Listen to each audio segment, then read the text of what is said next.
Welcome, I'm Darren, and I'll be your guide today as I look at the 1994 Ted Williams baseball card set.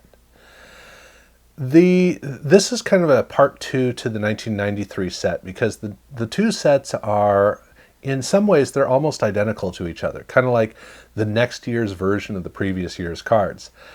And normally when I do this, I like to tie them together so that you hear about the set and then you hear how the set changed. But in this case, both of these sets, it takes a long time to talk about them for a number of different reasons. So you are absolutely welcome for my not combining them together. It does mean that there are some aspects of the previous set that fit into talking about this set, and I'll be showing you some images about it, but I am kind of presuming that you've already seen the 1993 set, or the videos, so I assume that you're pretty well familiar with it. But if you haven't, understand that as far as the set goes, they are laid out almost identically. And the whole concept of the set was that Ted Williams wanted to teach a new audience about players that he was very familiar with. You know, we knew who the big players were. We knew the big stars like Ty Cobb, Babe Ruth, we knew Joe DiMaggio, Hank Aaron. Those names just rolled right off our tongues. Ted Williams. But there are a lot of players who were stars, semi-stars to stars, but we never really knew about them because as you move along, it's difficult to remember all of these names. And it's weird for a person who grew up following certain players to 2 to 3 years down the road find that nobody knows who they are. I mean, how many times I see on YouTube somebody who's fascinated seeing Barry Sanders going, whoa, he's amazing, and I'm going, well, yeah, he's one of the top 5 all-time running backs, and yet people don't really know about that because that's just the way that we experience the world, is we know the things that are going on right around when we're aware, and then when we look back, it's only a couple of highlights that we get to see. Ted Williams wanted to give us the opportunity to see a world that we just didn't have much interaction with. We could see it, but we didn't know how to see through all of the stuff that we saw. And his card set was here to educate us, not just about the players in Major League Baseball, but also about a couple of other leagues as well, which we'll see in a minute. So, the set is very similar. It's laid out pretty much the same way. You have a whole bunch of veteran cards at the front, and the 1994 design for the cards is another upgrade of really modern, very intricately crafted cards. It's a virtually full gloss card. On the front, it's like the 1993 set, it has a ghosted portrait of the player with an action shot of the player in front. And then it has, in this case, it has kind of a torn paper side with a kind of a matte finish on that. And that's the design element. And then along that tear, and then also at the logo, they once again have embossing on the card. So you have the gloss, the non-gloss, you had the embossing. But there's one thing you might notice that's missing on this card, which is that the player's name doesn't show up. Only it does. On that torn paper side, the name shows up in a glossy, slight print, which is very, very, very difficult to see. It's a brilliant concept. It's just not exactly an efficient design element to go with. You basically got to turn these cards over on the back to find out who the player is. But hey, that's not a problem because the back does look much better than the 1993 cards. But that's the way that the set was built, the way that the cards were crafted. They were extremely high-end, innovative cards for 1994. You look across the span and everybody was just doing full bleed cards with some gold foil. That was 94. These cards were meticulously crafted. They just looked very different, which made sense because they were looking at a whole different market or a whole different concept. So that was the design of the card. But then the layout of the set, it was not designed with the same structure as 93 where you were going team by team by team. But you also got to see a broader range of players. So even though the players weren't as clearly laid out, you got to see players from much earlier times. So that means that you get to see players basically from Walter Johnson through Brooks Robinson in this card set. It's a really wide range of players that we got to see as collectors across baseball. So there was more of it was a little bit more jumbled like the action pack cards had been, which takes away a little bit from the strength of the card set, but it's great to see all of these players, most of whom we're just not all that familiar with. So they were succeeding with that tradition. But it's the subsets that were really interesting with the 1993 set, as well as with the 1994 set, starting with, well, actually in order, I'm taking these a bit out of order, but the first one I'm going to look at is, once again, we get to see African American players who played during the segregation years in their own private league, well, privates being rather generous. But these were, in 1993, the card set featured the stars that we knew from the league, whether it was Satchel Paige, who did actually transition to Major League Baseball, or Josh Gibson, who we did not know from Major League Baseball. We just knew about the legend of him. That was what we saw in 1993. But in 94, here we got to see a whole new collection of players who we just had never had the ability to get to know in any capacity. So between the 93 set and the 94 set, we got a great array of players who had been kind of blocked out from the traditional history of baseball. Now we were able to know who these different players were. And then likewise, that works with women of baseball, and well, that's actually what the 1994 subset for the female baseball players was called, Women of Baseball. This does continue with the girls professional baseball league players, where in 1993 we were seeing a league of their own kind of a concept. In 1994 we get to see another 6 players, 10 total between the two sets, and unlike the 1993 set where they had the up-to-date pictures of the players all these years later on the card backs, in 1994 they didn't bother with that, so the cards are a lot more simplistic. I think it's better to have the updated pictures on the back. I just love that pairing. I don't know why they didn't do it in 1994. They might not have been able to, but still we get 10 different women who had played baseball in the mid-decades of the 20th century. So again, these are really cool elements that Ted Williams was able to throw into the card set that gave us, I don't even know if any of these players have shown up in other sets. I mean, obviously Satchel Paige and Josh Gibson will be somewhere, but we just don't have very many places where we get to see this piece, or these two pieces of the history of baseball. I'm so glad that we have them at least here. As far as the other subsets go, the next one in line is the campaign. And in this case, we actually have prospect cards. So we get to see up-and-coming baseball players who haven't yet hit the pros, but they're probably going to hit the pros, and we're probably going to see a really good career. Well, hopefully we will. With these cards, this was an important move that they made in order to capture an audience that wasn't custom built into the nature of the set. Because the Ted Williams cards were built for traditional baseball collectors who were more familiar with these different players. You weren't going to likely tap into younger audiences because they were more wrapped up in the current baseball world.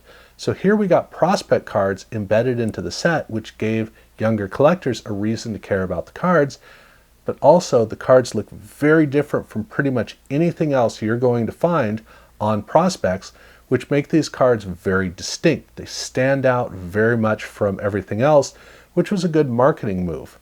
And it gave the card company a potential for life that unfortunately never came about.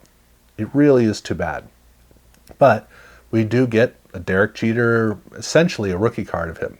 Well, sort of a rookie card. We get an early Derek Jeter card. Then they had another set from the previous year called Going North. This is pretty much the same as the previous year's set, obviously with new players. Well, except for with Ted Williams. He showed up in this set once again. But it is very much a continuation of the 1993 set. I mean, the design really isn't that much changed. Now, they're subsets, so the numbers don't align, but it is very much a continuation of what we'd already seen.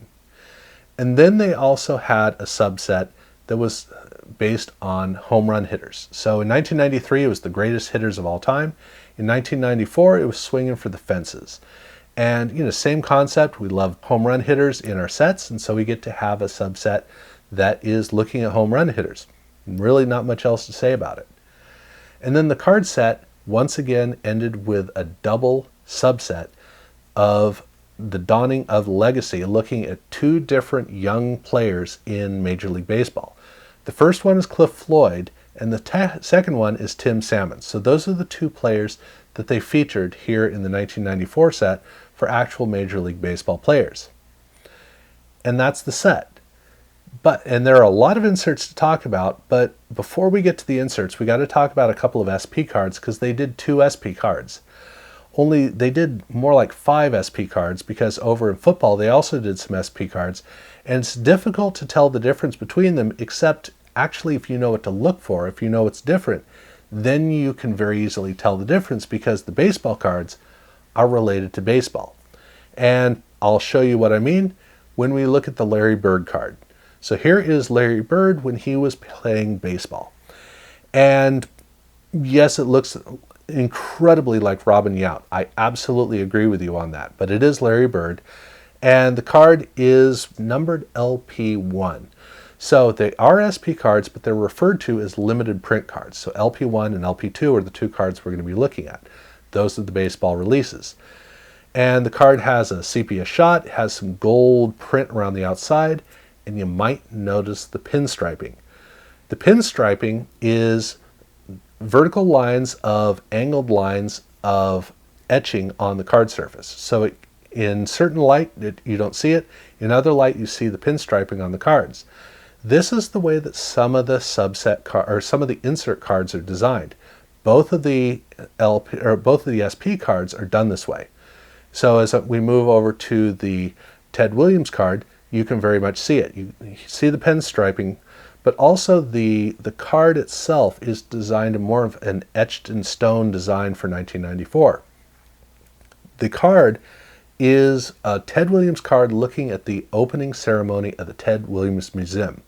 So you got a shot of Ted Williams at the lectern at the opening ceremonies, and then of course a picture of Ted Williams as a baseball player.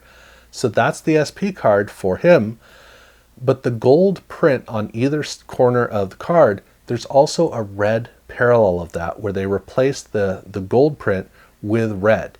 Even on the card back, you can see that they replaced the text with red. This is a card that is it very much wants to make its presence known. In fact, they did this with the Larry Bird card as well. So both of these cards came with the regular, and it also came with the red parallel.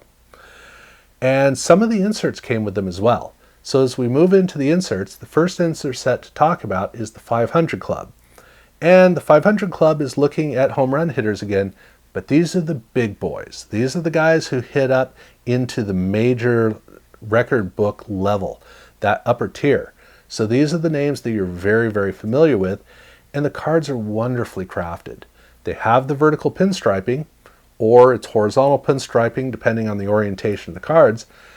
And they have, wonderful full bleed, looks great, just a little logo down there with a little bit of gold print on it, which is significant because these cards also have the red parallel.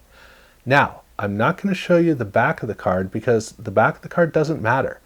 The SP cards, yes, they have red on the back, but for these cards, they don't. So the only way you can tell the difference between the regular cards and the red cards is there's a splash of red color on the red cards that's just not there on the regular cards. But for this set, the 500 Club, they do have the whole set with a red parallel all the way down to the checklist. Then they have their Dan Gardner set. And the Dan Gardner set is like the Lockler Collection from the previous year. Here these are art cards of various players, but these are the prospects. So, or not the prospects, because that implies it's all the players from the main set. That's not the case, but it is prospect cards.